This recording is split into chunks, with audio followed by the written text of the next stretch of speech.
Halo, kembali lagi bersama saya di sini Lesti Oktaviani Putri, dan hari ini kita akan membahas tentang sumber-sumber dan juga media pembelajaran dari topik mata kuliah belajar pembelajaran. Nah, kita akan masuk ke pembahasan yang pertama. Pembahasan yang pertama itu adalah sumber belajar. Sumber belajar adalah sebuah daya yang bisa dimanfaatkan guna kepentingan proses belajar dan juga mengajar, baik secara langsung maupun secara tidak langsung, dari sebagian atau secara keseluruhan. Menurut Sujana dan Rifai, pada dasarnya sumber belajar secara umum adalah segala sesuatu yang di sekitar peserta didik sebagai sarana belajar dengan tujuan tercapainya tujuan pembelajaran.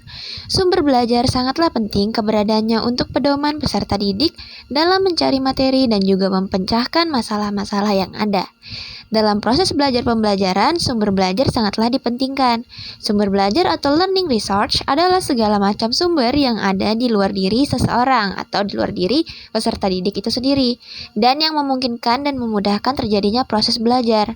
Jenis-jenis sumber belajar. Sumber belajar memiliki berbagai bentuk yang beragam. Klasifikasi sumber belajar berdasarkan wujudnya mencakup beberapa jenis, seperti sumber belajar tercetak, sumber belajar non-cetak, dan juga sumber belajar berbentuk fasilitas, sumber belajar dalam bentuk kegiatan, dan juga sumber belajar yang berasal dari lingkungan masyarakat.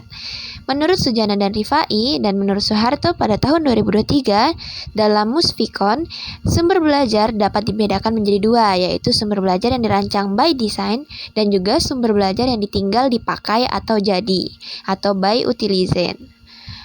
Media pembelajaran. Nah, ketika mengajar, kita memerlukan suatu alat atau media pembelajaran untuk mempermudah kita dalam menyampaikan materi pembelajaran ke peserta didik.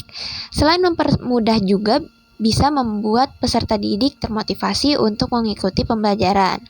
Terdapat banyak definisi media oleh ahli-ahli terkemuka seperti Bratz, Gerlach, dan Eli, dan AECT atau Association for Educational Communication and Technology. Berdasarkan dari berbagai definisi yang dikemukakan oleh ahli tersebut, dapat dikatakan bahwa media pembelajaran adalah setiap orang, bahan, alat, atau peristiwa yang memungkinkan pembelajaran menerima pengetahuan, keterampilan, dan sikap. Dengan kata lain, guru atau dosen, buku ajar, dan lingkungan adalah semua sumber media pembelajaran. Setiap media merupakan saran untuk mencapai tujuan. Macam-macam media pembelajaran. Ada media visual, media yang tidak diproyeksikan. Yang pertama ada media realia, adalah benda nyata yang dapat diamati secara langsung oleh siswa. Kelebihan dari media realia ini adalah memberikan pengalaman nyata kepada siswa, contohnya dalam mempelajari keanekaragaman makhluk hidup, klasifikasi makhluk hidup dan ekosistem, dan juga organ-organ dari tanaman. Yang kedua ada model adalah benda tiruan, dalam mewujudkan 3 dimensi yang mewakili atau menggantikan benda aslinya. Model yang digunakan ketika benda aslinya sulit atau tidak mungkin hadir ada di dalam ruang kelas. Contohnya, mempelajari sistem gerak pencernaan, pernafasan, peredaran darah, sistem ekskresi, dan syaraf-syaraf pada hewan. Yang ketiga ada media grafis, termasuk dalam media visual yang menyampaikan pesan melalui simbol-simbol visual. Fungsi dari media grafis adalah untuk menarik perhatian dan juga menjelaskan materi pembelajaran dengan lebih jelas, dan juga dapat mengilustrasikan fakta atau konsep yang sudah dipahami jika hanya dijelaskan secara verbal. Jadi harus dijelaskan secara visual juga. Yang kedua ada media proyeksi. Nah, dari media proyeksi ini yang pertama ada transparansi OHP atau merupakan alat bantu mengajar yang sesungguhnya dalam tatap muka, karena ruang kelas tetap teratur seperti biasa dan guru dapat berinteraksi langsung dengan siswa tanpa harus membelakangi mereka. Perangkat media transparansi meliputi perangkat lunak yaitu overhead transparancy atau OHT dan perangkat keras atau overhead projector OHP. Teknik pembuatan media transparansi meliputi mengambil dari bahan cetak dengan teknik khusus, membuat sendiri secara manual. Nah, kita bahas yang kedua yaitu film bingkai atau slide. Film bingkai atau slide adalah film transparan yang umumnya berukuran 35 mm dan diberi bingkai 2x2 inci. Setiap paket biasanya berisi beberapa film bingkai yang terpisah satu sama lain. Manfaat dari film bingkai hampir sama dengan transparansi OHP yang tadi, namun kualitas visualisasi yang dihasilkan lebih baik.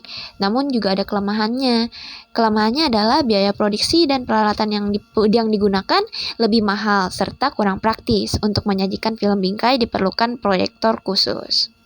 Kita masuk ke media audio.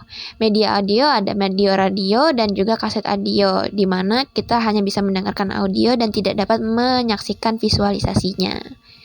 Yang selanjutnya ada media visual dan audio. Nah, ini adalah gabungan dari visual dan juga audio. Medianya ada media video. Media ini banyak dikembangkan untuk keperluan pembelajaran dan biasanya dikemas dalam bentuk VCD.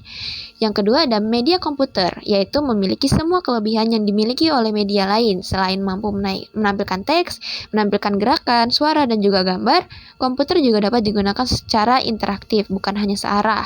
Bahkan, komputer yang terhubung dengan internet dapat memberikan keleluasaan belajar tanpa terikat ruang dan juga waktu, serta hampir tanpa batas.